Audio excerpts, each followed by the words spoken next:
सासंग जी प्यार से कहना। धन निरंकार जी। सासंग जी, हमारे साथ जो भी होता है वो सब परमात्मा की प्लानिंग रहती है, इसलिए कभी भी उदास नहीं होना, क्योंकि जो होता है वो अच्छे के लिए ही होता है। आज की साखी इसी विषय पर आधारित है, तो आइए संतो जी आज की साखी सुनते हैं।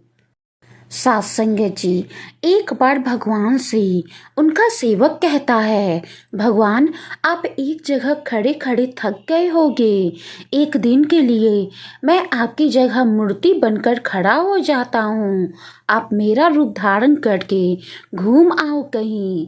भगवान मान जाते हैं, लेकिन शर्त रखते हैं कि जो भी लोग प्रार्थना करने आए तुम बस उनकी प्रार्थना सुन लेना, कुछ बोलना नहीं। मैंने उन सभी के लिए प्लानिंग कर रखी है। सेवक मान जाता है।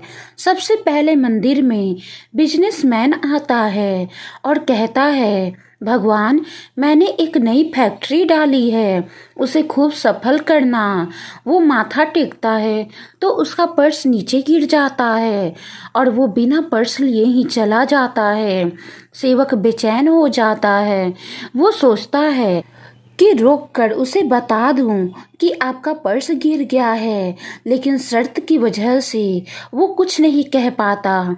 इसके बाद एक गरीब आदमी आता है और भगवान से कहता है कि हे भगवान, घर में कुछ खाने के लिए नहीं है, कृपया मेरी मदद करें। तभी उसकी नज़र पर्स पर पड़ती है। वो भगवान का शुक्रिया अदा करता है और पर्स लेकर चला जाता है। अब तीसरा व्यक्ति आता है। वो नाविक होता है। वो भगवान से कहता है कि मैं 15 दिनों के लिए जहाज लेकर समुद्र की यात्रा पर जा रहा हूँ, यात्रा में कोई अड़चन ना आए, भगवान कृपा करना। तभी पीछे से बिजनेसमैन पुलिस को लेकर आता है और कहता है कि मेरे बाद मंदिर में जरूर ये नाविक आया है, इसी ने मेरा पर्स चुरा लिया है।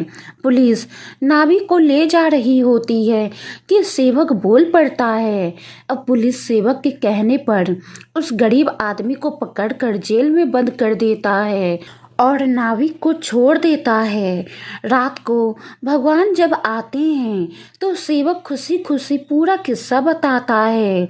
भगवान कहते हैं, तुमने किसी का काम बनाया नहीं बल्कि बिगाड़ा है।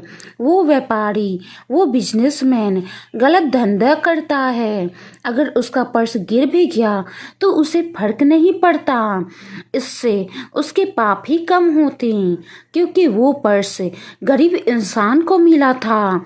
पर्स मिलने पर उसके बच्चे भूखे नहीं मरते। रही बात नाविक की, तो वो जिस यात्रा पर जा रहा था वहाँ एक तूफान आने वाला था, अगर वो जेल में रहता तो उसकी भी जान बच जाती। तुमने तो सब गड़बड़ कर दी। मैंने तुमसे पहले ही बोला था कि मैंने सबके लिए प्लानिंग करके रखा है, तुम कुछ बोलना नहीं, लेकिन तुम बोल पड़े, जिसके कारण सब गड़बड़ हो गई। सासंग जी, कई बार हमारी लाइफ में भी ऐसी प्रॉब्लम आती है जब हमें लगता है कि ये मेरे साथ ही क्यों हुआ, लेकिन इसके पीछे भगवान की प्लानिंग होती है, प्रभु निरंकार की प्लानिंग होती है।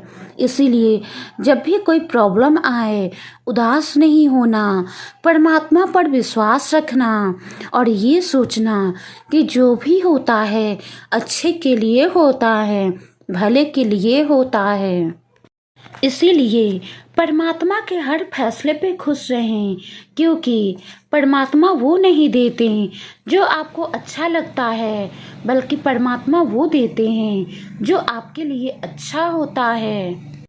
सासंग जी, परमात्मा भी कहते हैं, तू करता वही है जो तू चाहता है, पर होता वही है जो मैं चाहता हूँ। तू वो कर जो मैं चाहता हूँ, फिर देख होगा वही जो तू चाहता है। साथ संगत जी, जो होता है अच्छे के लिए होता है। भले अभी बुरा लग रहा हो, लेकिन आगे चलकर पता चल जाएगा कि वो भी अच्छे के लिए हुआ था। साथ संगत जी, सब में परमात्मा की प्लानिंग होती है, और प्रभु परमात्मा की प्लानिंग जो होती है वो हमारे अच्छे के लिए ही होती है।